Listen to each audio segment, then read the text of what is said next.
जानते हैं यहाँ पे राजनाथ सिंह अपना बयान दे रहे हैं। आदरणीय अध्यक्ष महोदय, मैं इस गरिमामयी सदन को अरुणाचल प्रदेश के तवांग सेक्टर में हमारी सीमा पर 9 दिसंबर 2022 को हुई एक घटना के बारे में अवगत कराना चाहूंगा। प्लीज स्टेटमेंट के बीच में नहीं बोलते। नो प्लीज में छुट्टी भी थी। 9 दिसंबर 2022 को पीएलए ट्रुप्स ने तवांग सेक्टर के यांगसे एरिया में लाइन ऑफ एक्चुअल कंट्रोल पर अतिक्रमण कर स्टेटस को एक तरफा बदलने का प्रयास किया। चाइना के इस प्रयास का हमारी सेना ने दृढ़ता के साथ सामना किया है अध्यक्ष महोदय, और इस फेस ऑफ में हाथापाई भी हुई है।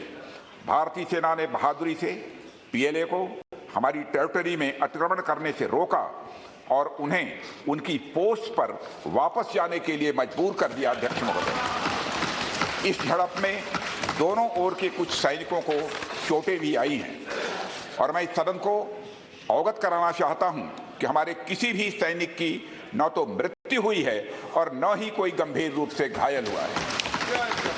इंडियन मिलिट्री कमांडर्स के टाइमली इंटरवेंशन के कारण पीएलए सोल्जर्स अपनी लोकेशंस पर वापस चले गए अध्यक्ष महोदय, और इस घटना के पश्चात एरिया के लोकल कमांडर ने 11 दिसंबर 2022 को अपने चाइनीज काउंटर पार्ट के साथ स्थापित व्यवस्था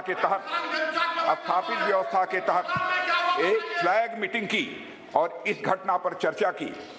चीनी पक्ष को इस तरह के एक्शन के लिए मना किया गया और सीमा पर शांति बनाए रखने के लिए कहा गया।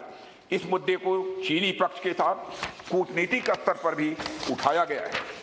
अध्यक्ष महोदय, मैं इस सदन को आश्वस्त करना चाहता हूं कि हमारी सेनाएं हमारी भौमिक अखंडता को सुरक्षित रखने के लिए पूरी तरह से प्रतिबद्ध हैं और इसके खिलाफ किसी भी प्रयास को रोकने के लिए सदैव तत्पर है हमारी भारत की सेना। और मुझे विश्वास है कि यह सदन हमारी सेनाओं की वीरता और साहस को एक स्वर से समर्थन देगा। और अध्यक्ष महोदय, मैं पूरी तरह से आश्वस्त हूं कि यह संसद बिना किसी संशय के भारत की सेना की क्षमता, शौर्य, पराक्रम व प्रतिबद्धता का भी अभिनंदन करेगा। धन्यवाद अध्यक्ष महोदय। कोई माननीय, आप वरिष्ठ सदस्य हैं, सदन नियमों प्रक्रियाओं से चलता है और नियम प्रक्रिया के अंदर कोई भी स्पष्टीकरण का सदन में, लोकसभा में नियम प्रक्रिया नहीं है।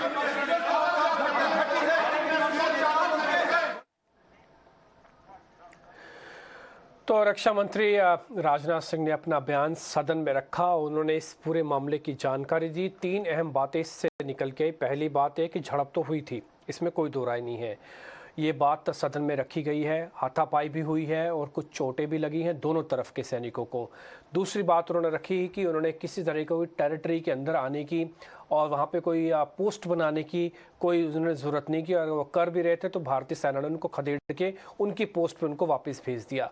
तीसरी इंपॉर्टेंट बात उन्होंने ये कही है कि इसमें किसी भी जान माल का कोई खास बड़ा नुकसान नहीं हुआ, कोई भी सैनिक शहीद नहीं हुआ। ये तीसरी इंपॉर्टेंट बात की और उन्होंने ये प्रतिबद्धता भी दिखाई सदन के साथ ये बात रखते हुए कि कोई भी अगर ऐसे कृत्य करता है तो भारतीय सेना उसका कड़ा जवाब उसको देने में समर्थ है और इसके लिए पार्टी से ऊपर उठ के पूरा सदन उनके साथ खड़ा हुआ है, उनकी वीरता और उनके शौर्य के साथ। तो ये 4 इंपॉर्टेंट बातें कही हैं और ये ही बाजार आज सुनना भी चाहेगा और ये होना भी चाहिए था।